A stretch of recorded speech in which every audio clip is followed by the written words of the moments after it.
Welcome to officially the first episode of Who Done It? Oh, yeah. I'm so excited. Oh my god, tell me about it. Right. This has been a long time in the making. It really has. We've spent all day creating this set. Literally, Loads and of things so went wrong. we're so excited to actually have done it because we have been here since you've been here since like I've 10. been here since 10. I've been here since 11, about 11 actually, and it's now 5. It is now The whole just gone 5. the whole time we've literally Trying just to been get setting lights up. to work, trying to get mics to work. Oh. It was just chaos. A bit of a hassle, if I do say so myself. Yes, but today we are going to be going over the case of Bernard Oliver.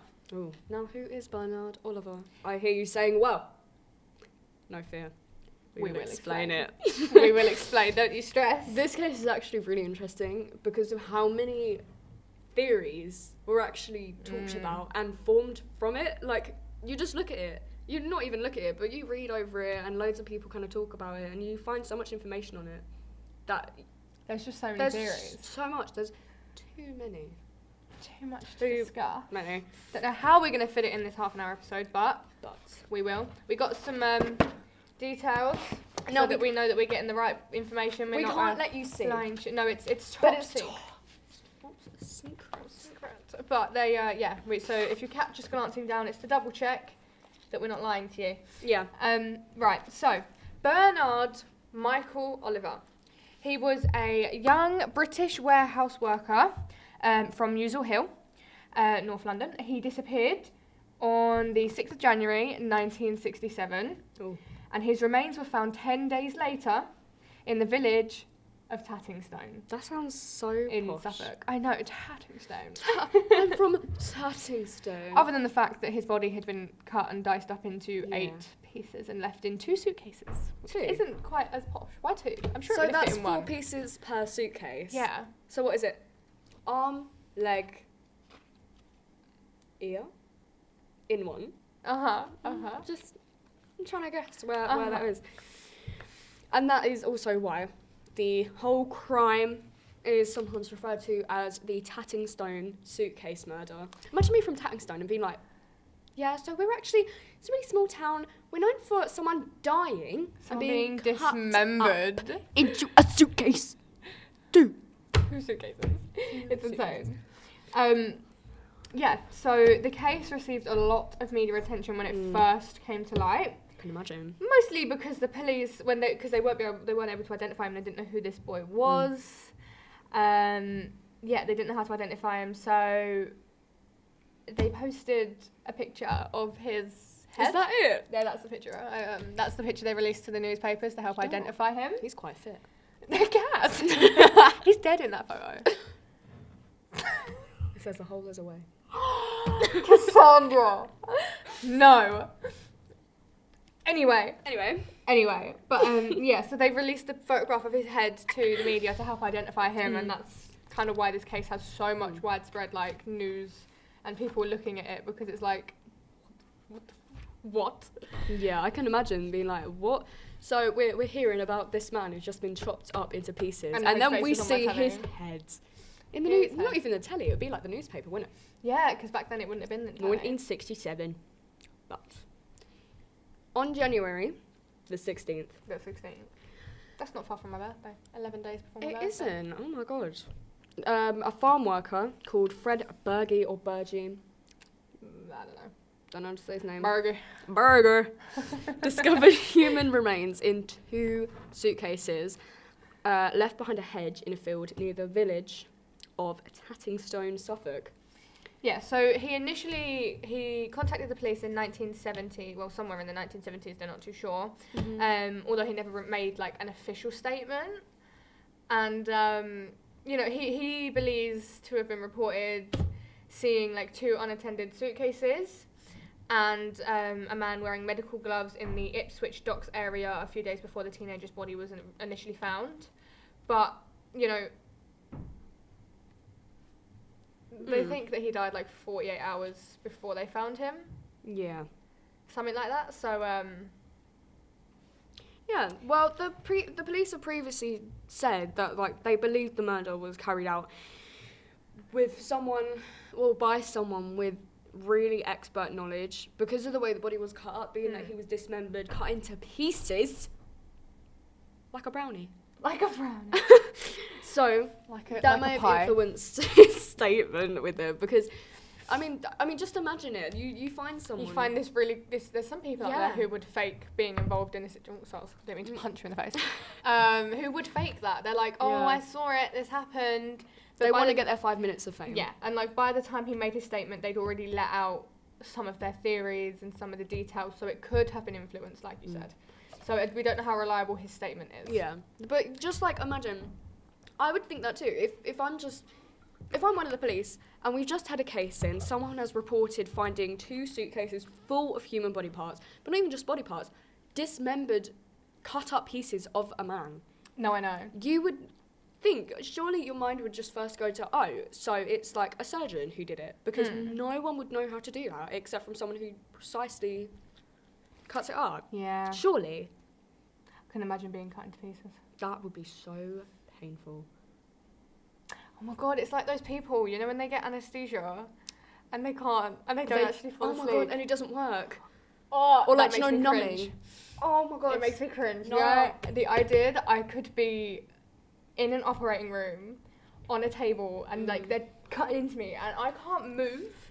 I can't move to tell them that you're awake and that you I'm can feel it. And, oh, do you know what that reminds me of my stepdad? Because none of anaesthetic works on him. He went to the dentist to get his tooth ripped out. Oh no, that's gross.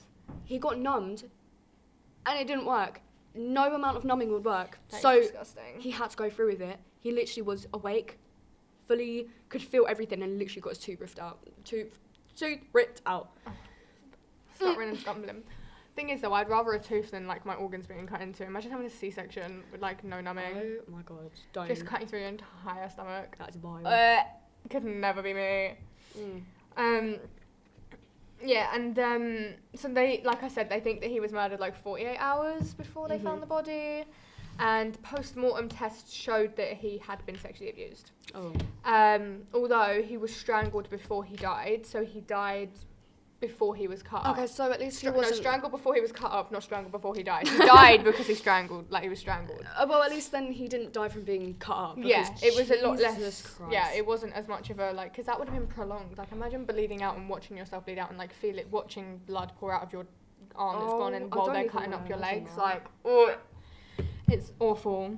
But at least, yeah, like I said, at least he went before he was, like, cut up, because I couldn't imagine. No, imagine.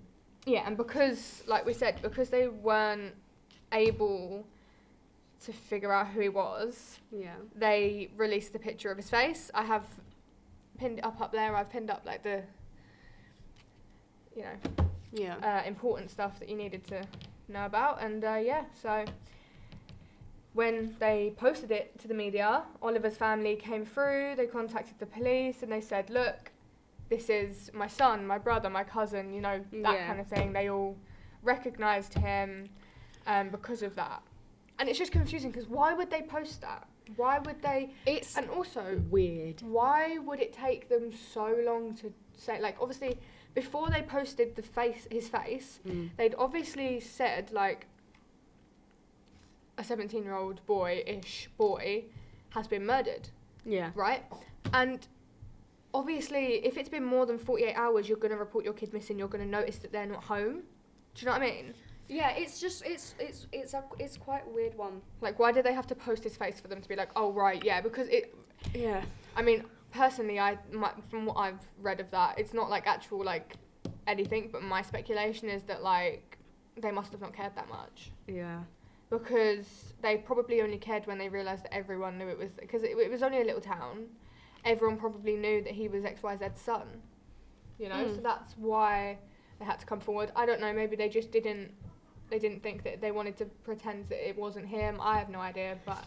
Not even that, though, but what I've kind of, like, read, they think that he was murdered, or, like, around 2 days before the body was actually discovered, and they think that... it's just really strange, because they're making all these theories and they don't actually release any of the information to the public besides a picture of his deceased head. Yeah, like it's so strange. My head can't wrap around that, because why would the police do that? Sorry, I'm just going to check that our mics are still recording, because it will be a pain in my ass if they aren't. No. Hold on, it's fine. Okay. Are they? We're good. I think we've got like 10 minutes left of this though for the mics. Okay. Well then, after he was murdered, witnesses had actually reported seeing Oliver in and like around the Muswell Hill area in the time between his disappearance and the discovery of his body in Tattingstone. Like, can I just point out that it took them so long? Like, why did it take so long for them to say, oh yeah, I saw him around the area? Yeah. Because bear in mind, this was after he was murdered. Yeah, it's a little bit strange. Like, this is in between his disappearance and the discovery of his body, though, so they could have actually like, just seen him and not realised. And the worst thing is, it was like, hold on, I'll just explain it. So a witness said that she'd seen a man who was around middle-aged, so this wasn't Oliver. No, this wasn't Bernard Oliver. This was a way older man, wearing a dark trilby, whatever that is, and a long trench coat, walking in the direction of Tattingstone on the Harwich Road, carrying a suitcase on the night that the suitcases were left. So it kind of begs the question of, like, did she see the murderer?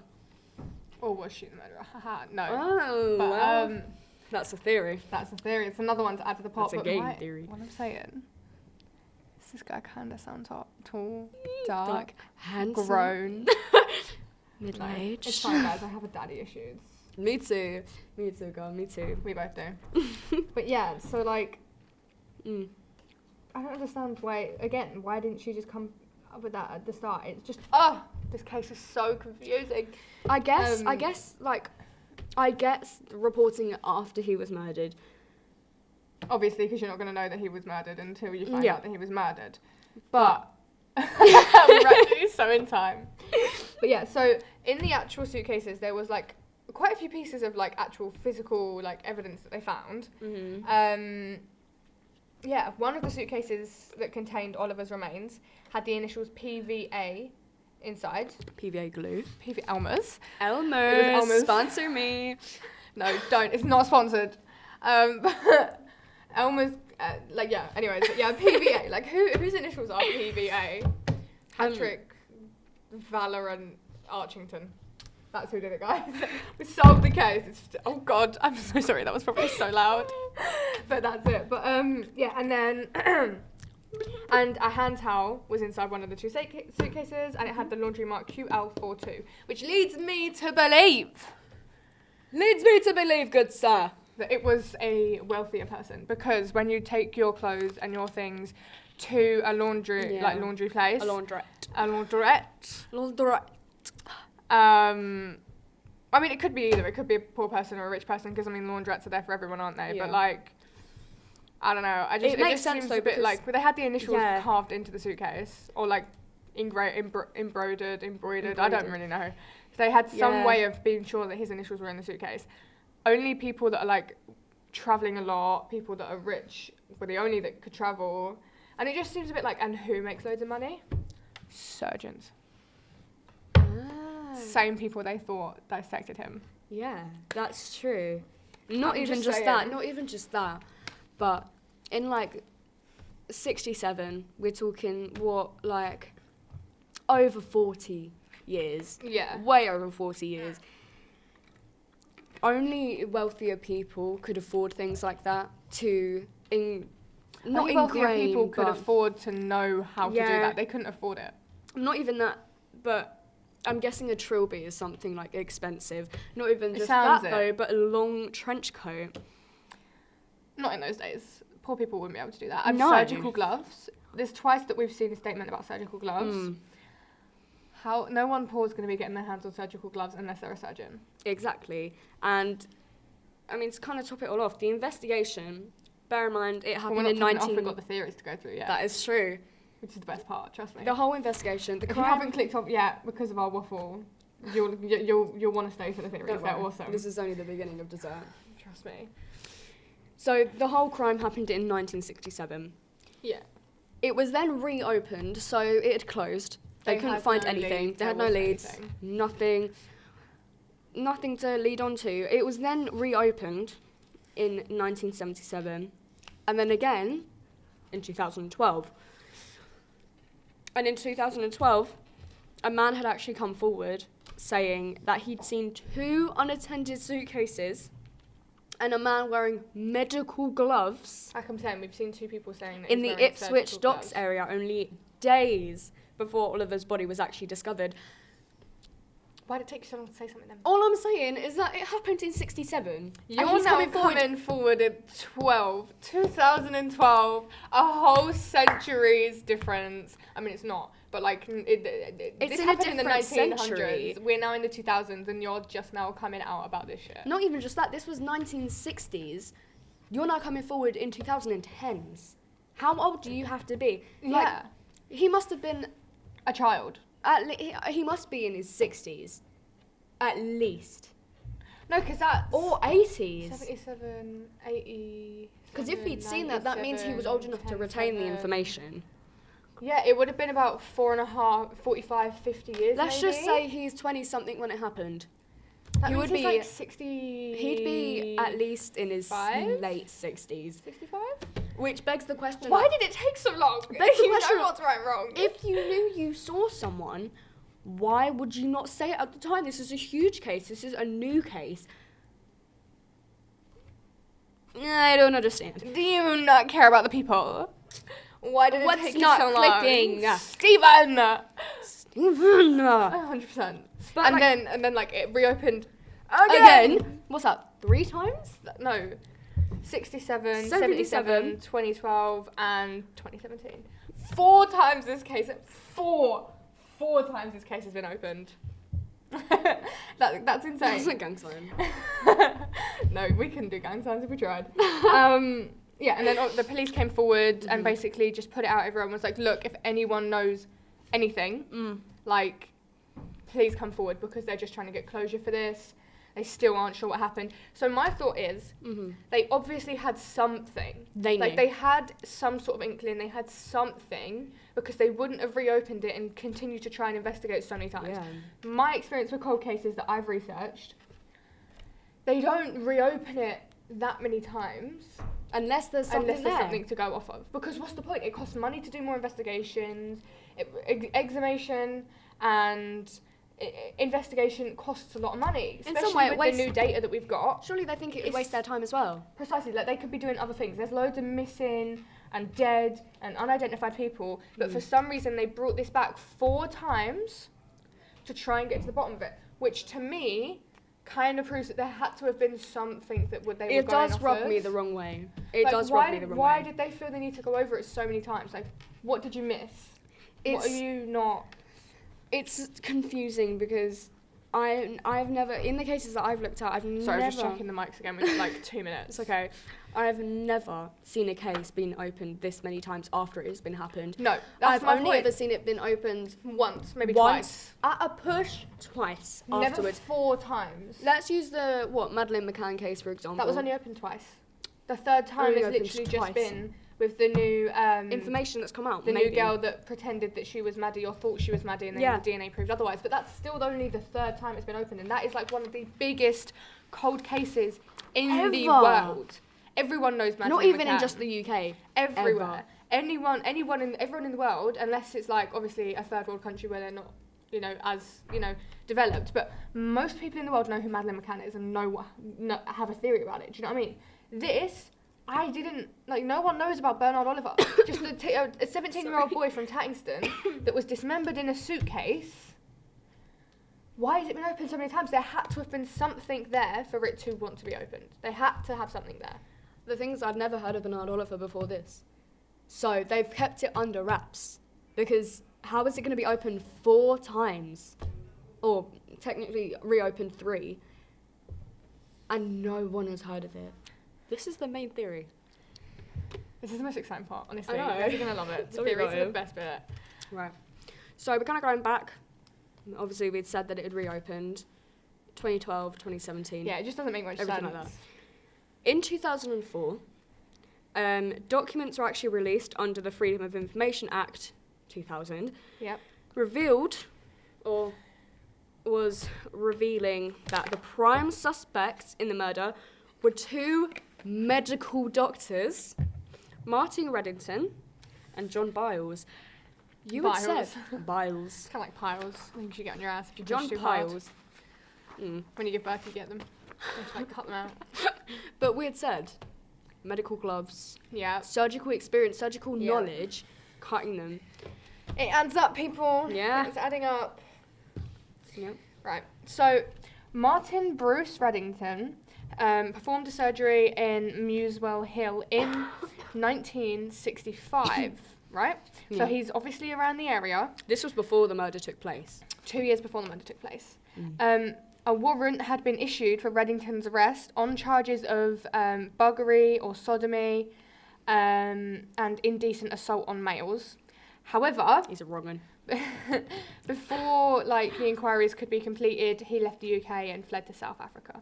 And because he didn't have any charges yet, they couldn't stop him. Yeah. And now he'd actually made several return visits to the UK, but no evidence has actually been found placing him as the murderer, which is quite annoying. Yeah.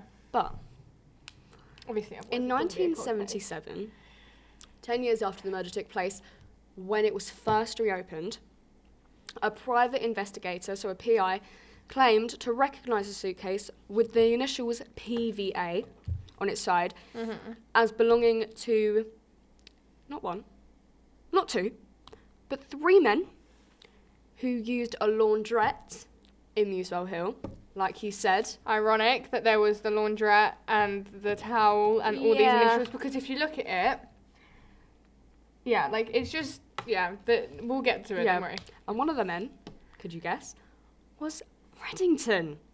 And now, he was never actually interviewed in connection with the offence, but it was decided that there was insufficient evidence to extradite him from Australia, which is really bloody annoying. Because he ended up in Australia after several visits to him from South Africa. He ended up in Australia. Yeah. And because there wasn't enough evidence to actually prove it was basically just word of mouth.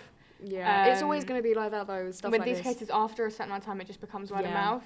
And then, they didn't want to bring him back because they didn't think there was enough evidence. And if they did bring him back and there wasn't enough and he didn't get charged, he can then sue. Yeah, if they don't have enough evidence, that's like falsely accusing, which is they a can crime. get in trouble for, Yeah, exactly. And then in 1977, he was charged in Sydney with committing indecent assault on a male, so kind of biting him back in the arse. But then... See, the only thing here is this. He's consistently been accused of assault and indecent assault and any sort of sexual assault, I guess, to males. And poor Bernard Oliver was tragically sexually assaulted before he died. Which kind of puts it like there's a pattern here. But they couldn't really do anything more than that because he'd actually died in the May of 1995, aged 63. So it was reopened before he died, but they found out the information, I'm guessing, connecting him to it when it was reopened. See, they never really connected him to it because legally they can't, but this is just like that he was one of the suspects that if you look at it, spoke to. You can connect it. That's the thing. A few of these people... Right, we'll get to my theory. When we're done explaining all of the possible answers. Oh, I'm itching. I know, it's so great. Okay, so John Russell Biles. I don't know how to say his name. Russell. He is the second potential suspect. He was acquitted along with another man in November of 1963. So that's 4 years before the murder. Of assaulting a 16-year-old male at their flat in Earls Court, which is in London. So Biles left the UK also for Australia in the early 1970s. So that would have been 3 years after the murder, right? 3-ish years. When inquiries started to begin with sexual abuse between the boys aged 9 and 14. Oh my god! In Huddersfield. So they were inquiring about people that had been sexually assaulted or abused because obviously homosexuality at the time was not, wasn't. It was allowed, but it wasn't accepted. And then 17th of December 1974, he was arrested also in Sydney Ironic that they were in the same place. In relation to an alleged indecent assault on a boy, but he was absconded on a $2,000 bail. So he got out on $2,000 bail. Oh my God. No, there's so much connecting it. So they both sexually assaulted males. They both ended up in Sydney, Australia, and arrested and charged with something. They run away from something. Just move to across the world. And it is genuinely across the world. It really is. Because the other side of the world. Australia to London. I've flown there. It took like 26 hours with layover for like an hour each time. Literally. It's insane. Now, his body was actually found... The body of John Russell Biles? Yeah. Okay, yeah. Was actually found in a room of the Prince of Wales Hotel in Proserpine, Queensland. Which is also in Australia. Queensland, Australia. Australia. On the 19th of January, 1975. Now, this is before it was reopened again. Yeah. And he left 2 suicide notes. Now, why 2? Why 2?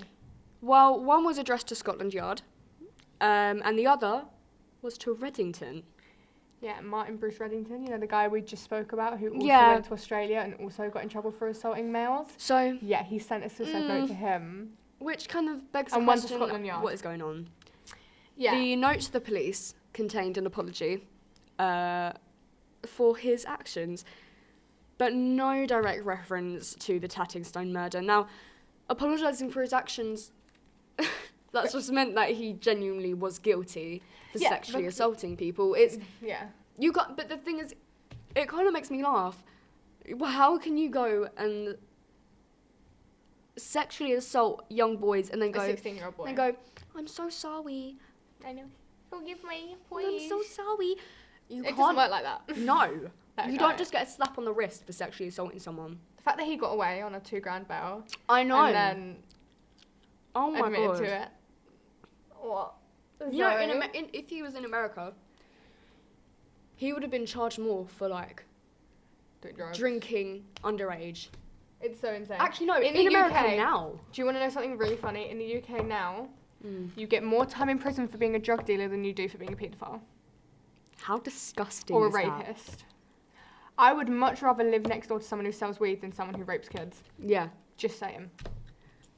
Just saying. Would you rather live right next to, let's go out there actually, a heroin dealer, or a boy who fiddles kiddies? Definitely not the boy who fiddles kiddies. Sorry, I'm just making sure that everything's still plugged in. Is it all good? I believe so. Are the cameras all right? I believe so. All right. We're just going to have to guess, because I don't know where my phone's gone, but yeah. It's just a little bit... Make it work. Suspicious. It's a little bit suspicious. Yeah, it's just a bit suspicious, to be honest. Yeah, so... Reddington and Biles are also said to have been suspects in the murder of a boy in London in 1973. What a surprise. So that was also 4 years before... Yeah, that was 4 years before the actual Bernard Oliver case where he was found. Yeah. I believe 10 years after he was involved in the assault of a 16-year-old male. The whole point of this was that they were suspects in the murder of a boy in London following an apparent homosexual relationship, because at that time homosexuality was only legal between 2 consenting male adults 21 and above. So because the boy was 16... well, no, not 16, sorry, he could have been any age, but he was underage. No, do you know what's... I've kind of realised they would have been thrown in prison more likely for being in a gay relationship under the age of 21. More than the murder. More than sexually assaulting little boys. Sorry. What was this world? UK law. What was the world? And there was also another suspect. Is this the last suspect? Yeah. It is. Okay. Called a man named Joe Meek. Meek. Joe. Do you reckon he was a Neek? Do you reckon he was a Neek? Joe Meek the Neek. Meek the Neek. Meek the Sorry, that's so perfect. Okay, so Joe Meek was a record producer and songwriter who ran a recording studio at 304 Holloway Road, Islington in North London. Police in the Oliver investigation. Whoa. Oliver investigation. English, guys. It's been a long day. Police in the Oliver investigation announced that they intended on interviewing all homosexual men in London. Because obviously he'd been assaulted. And, you know, it was just okay to be gay. So not many people were out. And the people that were going to be doing this sort of stuff were probably people that were out and known. Yeah? So, as I said, they planned to interview all homosexual men in London, which I think would have been hard. And there's a lot of gay men in London. Not only hard, but this would have included Joe Meek. And it also would have included Reddington and Biles because they had been past connected to case of sexual assault with males. Suspected homosexual activity with each other as well. Yeah. In a homosexual relationship. And if he's interviewing all of them, kind of adds on to it. Kind of makes sense why they left. Yeah. And both went to Sydney, Australia. Following a 1963 conviction for opportuning for immoral purposes in a public toilet. Yeah, basically that means he got his ding-a-ling out for, like, not going for a piss. I'm so sorry. He got his little willy out in a Portaloo. What's going on? No, it might not have been a Portaloo, just a public toilet. But it's just a bit funny that it was, like, for immoral purposes. Like, is it against the world's morals to be gay? Apparently so. Arrest me. For honestly. real. Take me away. Some accounts actually claim that Meek was afraid of being questioned, and it was actually rumoured that Oliver had worked as a tape stacker in Meek's studio. On February the 3rd, 1967, Meek killed himself after murdering his landlady, Violet Shenton. Now, Violet Shenton sounds like she's slayed every day. For real, so, she seems like the kind of girl that would just, like, walk into any room and be like, you, go get me a coffee, a sandwich, she sounds sit and read my paperwork. So amazing. And I want to be this her. poor woman, honestly, rest in peace, because it was it was his landlady. What's she done?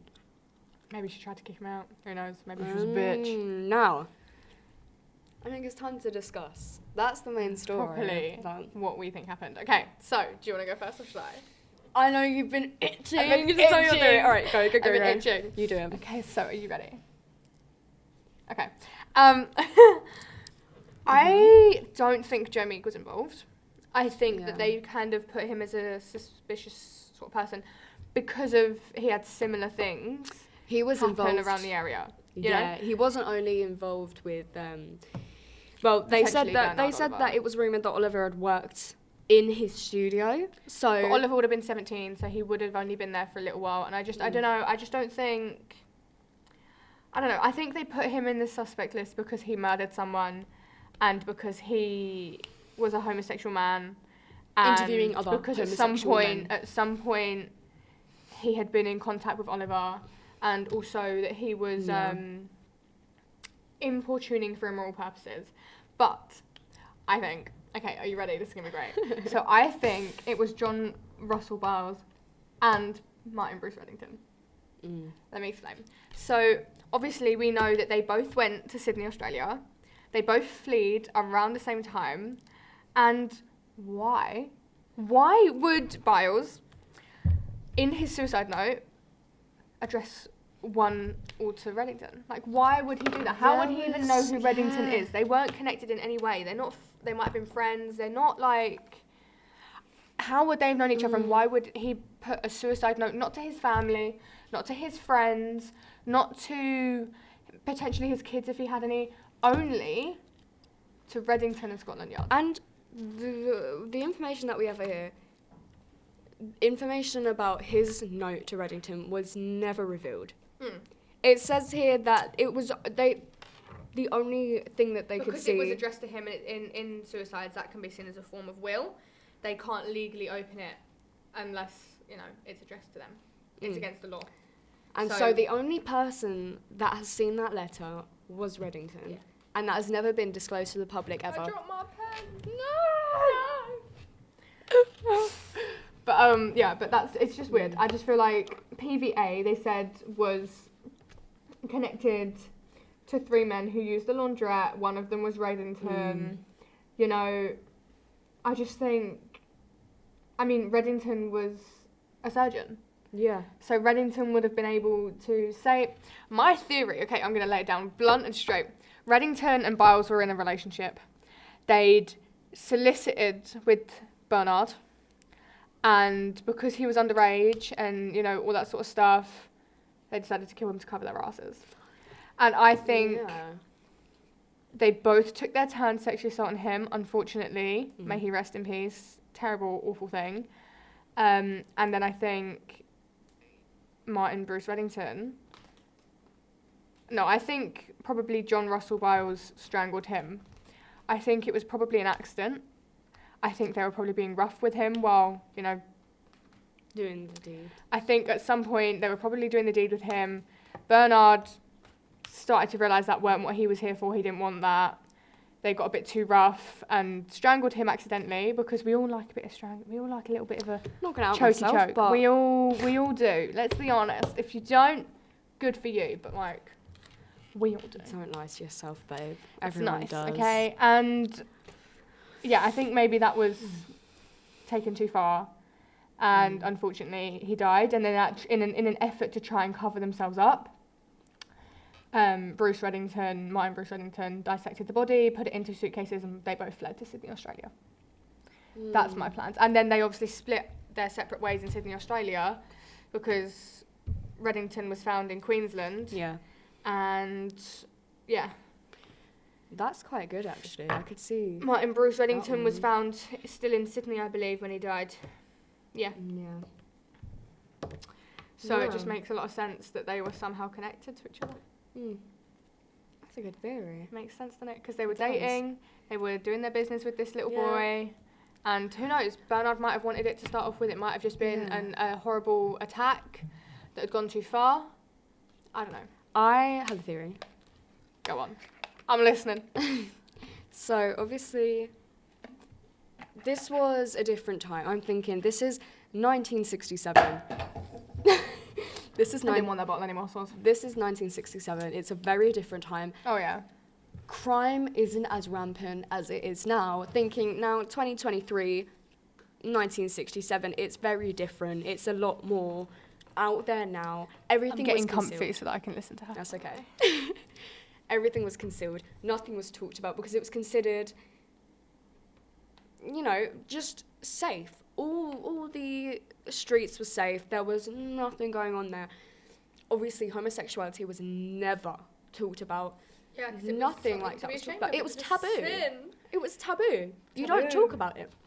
I'm gonna be honest. I still don't know what that word means, but taboo is like unheard of. It's like ghastly. Yeah, it was a very taboo subject. Anyone who brought it up, they'd be like, "Get away from me." Who are you? So, unless they were cool like us. I have this theory that, so obviously Biles and Reddington, they were two medical. No, but men. Reddington wasn't. It says there were two medical doctors, Biles and Reddington. Are they both medical Yeah. doctors? So my they theory, were both surgeons. So my oh theory. my god, I didn't even realise that. That makes my theory even better. They rumoured to be in a relationship together, a gay relationship. Because it was a different time, this is how I'm linking it here. Oliver might have been very impressionable. Because it was so different, nothing was talked about. It was always considered safe, you know, nothing to worry about, etc., etc. He's a very young, impressionable boy. Impressionable boy. It's like a really shit superhero. Impressionable boy. I feel like he was groomed. Yeah, by 100%. Biles and Reddington. Yeah. They would have come up to him being like, just talking, conversation, because in that time it's like, oh, it's two friendly men. Yeah. It's fine. You know, they're just trying to look out for me, but, you know, and I have a feeling they were like, Oliver, do you want to, or Bernard, would you like to meet up? You know, we can teach you how to, because we're both doctors, we can teach you how to do this, we can do that. Unfortunately, Bernard would have gone with them. And kind of like your theory sexually assaulted him. But I believe that either... Do you think they meant to strangle him and kill him, or do you think it was an accident and a cover-up? I've kind of got two different theories. Right, okay. But they're kind of... The start the same, yeah. Yeah. So I'll just say the one that I think makes more sense in my head. I feel like they met up. Bernard Oliver had found out they were in a homosexual relationship and threatened to tell the authorities. I didn't even think of that. Or maybe like he saw them kissing or something and was like, oh, you freaks, blah, blah, blah, blah. Because even though they were, we have no idea how old Biles and Reddington were. They obviously were middle-aged, but it's still, like, if you see homosexuality in public, it might be legal within two consenting adults in private, but in public you will not be allowed to show that. So it's not like if you could walk down the street and hold hands with your boyfriend as a girl, that as a boy you'd get looks, you'd get people shouting at you, because lots of people at the time still didn't agree. It's a hate crime. Yeah, people still wouldn't agree. Crime. And I feel like Oliver would have threatened to tell the police, being like, look, I'm not comfortable with this. I'm going to go to the police about this. And I'm going to get your surgical rights taken away. Because I'm pretty sure if they found out to be gay, they would have lost their jobs. Oh, 100% they would have. So because no one's going to want, at that time, not a single person wants a surgeon that is... Exactly. Yeah. Who would want a doctor who was homosexual that was seen as, oh, get away from me. So he threatened to tell the authorities, and in a split second of, no, you fucking won't. No, you don't. Unfortunately, they... had their way with him. I'm guessing knocked him out. No, he was strangled. Yeah. Grabbed him, had their way with him. Not meant to strangle him, just be like, this is what we would threat. Yeah, that makes a lot of sense. Like, you tell the authorities, we will do much worse to you. Yeah, it's like this is going to put you, it's a bit of a silencer, isn't it? Sort of thing. Yeah, like, this is what we're doing now because you're threatening us. If you actually tell them, it will be much worse for you. And or it'd be like, now you're the freak sort of vibe. Now you're the fag. Exactly. I'm allowed to say it, I'm bi. You have just had a man inside of you. Like, that now you're part of the community. That makes you homosexual. So if you now go and say something, we'll turn it around and say, well, You had sex with two grown men at the age of 17. That makes you a freak. That makes you basically guilty, because you can only be homosexual over the age of 21 consenting, and he was 17 years old, so I'm guessing they accidentally strangled him and had to cover it worse is to worse. Two medical doctors, cut him up, sent it away, and then obviously they moved away and everything like that, and that's just that. There are a lot of theories to it though. What a case. Tell me about it, honestly. Oh freaking case. There was so many attempts to find the person who killed him, and that's just, it's mad actually. Yeah, like, be sure, like, definitely let us know who you think did it, or if you've got any other theories or whatnot, like, definitely let me know, because I like hearing what everyone else's opinion, because everyone has different opinions on stuff like this. We can't wait we cannot wait to see what you all think. But we might never know who did it. We may never really know. Who put Bernard in the suitcase? Who did it? Who done it?